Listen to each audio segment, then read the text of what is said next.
Over the next 18 months, we believe a new critical mineral will take its place alongside nickel, lithium, cobalt in the great energy transition. And over the next 5 minutes, I'm going to give you a brief rundown of what that critical mineral is, why it's custom built and so critical to agriculture, and what our company's doing to bring it online. But first of all, like all good founding stories, this starts with 3 colleagues who wanted to blow up a mountain.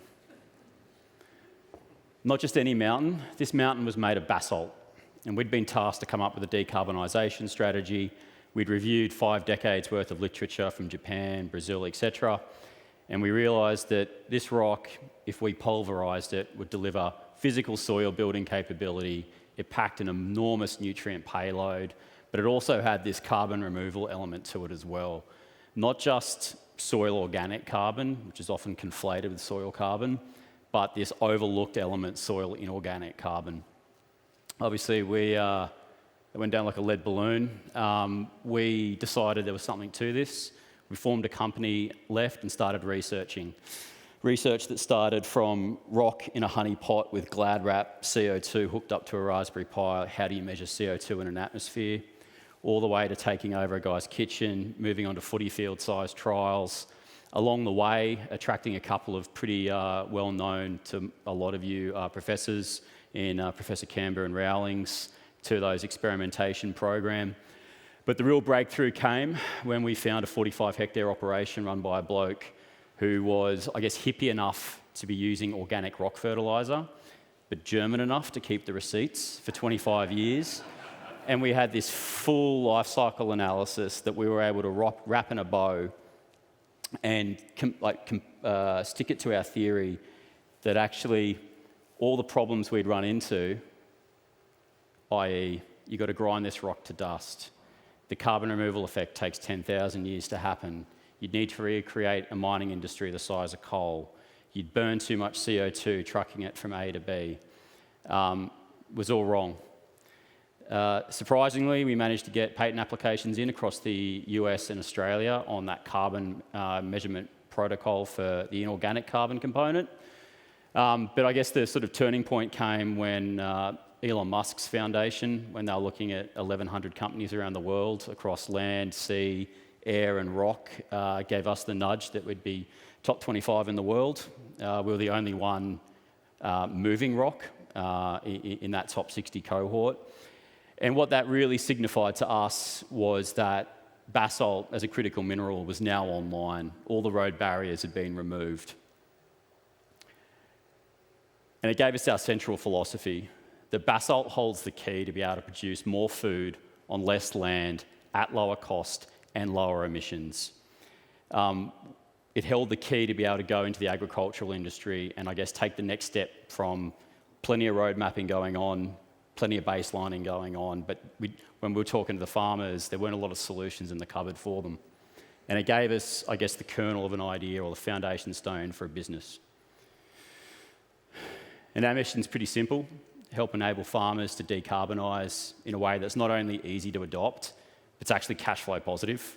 And that's in response to all across sugarcane, macadamias, etc. We're finding the problem is farmers are often being forced to bump production, but at the exact same time reduce emissions, and there's not enough tools in the shed. From our perspective, and this is our perspective, we don't think the current solution's fit for purpose. We think traditional abatement methods run into a brick wall when it comes to synthetic fertiliser or diesel use. EVs are a good idea, but how widespread they'll be in the next 5 years, questionable.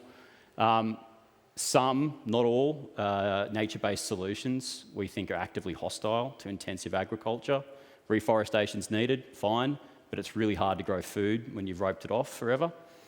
And then some of the emerging technologies, like in our carbon removal cohort, either the technology was nascent or ultimately it was relying on government to mandate prices that were really, really high.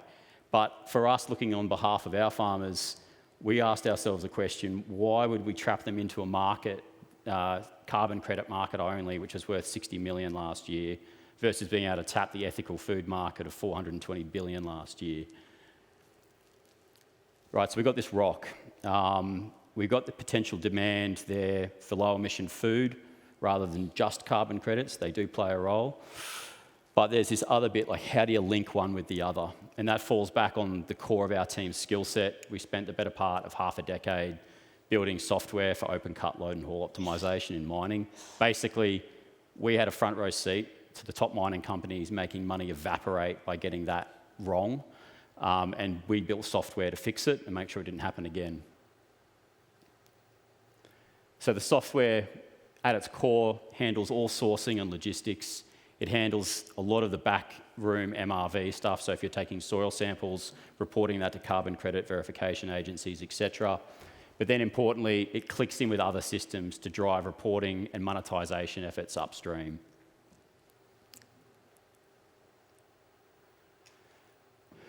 I guess the final tweak we made to that whole system was when we packaged it up in a way that put that control in the farms and the food system's hands rather than us running it. We came out of sort of deep research phase earlier this year, sort of Q2-ish, and the growth in our land pipeline went 4x in the second quarter, 5x again in the next quarter. It's grown another 50% in the last month. But interestingly, I know a lot of bad stuff's been said about carbon credits, but we've seen the demand, especially in the over-the-counter market, grow tenfold over that period as well. So we look at Queensland, we've mapped all actively mined or quarried basalt sources within rainfall area, strategic cropping areas with rainfall overlays within 50 kilometres, got to a 2 million area. When we expand that out to Australia, it's 20 million hectares. So it's clear this is not going to be a silver bullet for agriculture, but it's a damn good start. And now we're starting to form partnerships. We've got MOUs in place with 2 out of 3 of the largest quarrying companies in Australia, 3 out of the largest 6 mining companies. We've just formed a partnership with UC Davis out of California. We're talking to a company over in California who's responsible for 50% of the world's, US's citrus production, and now starting to talk with a major EU food corporate for their cocoa supply over in West Africa. I guess if you're a farmer within 100 k's of a basalt source and you get rain, talk to Mal and JJ, and this isn't a one-click solution. It does take a bit of time and sitting down and talking about things. For investors, we're in the middle of our seed round, which is really fun at the moment. So if you do have interest in this kind of play and you're able to move, also please hit up JJ or Mal or myself. But ultimately the story is we think there's going to be a new critical mineral coming online. We think it's custom built for agriculture.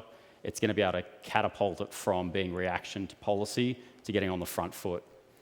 I'm Andrew, I'm the CEO of Carbonaught, and happy to grab a drink later. Cheers.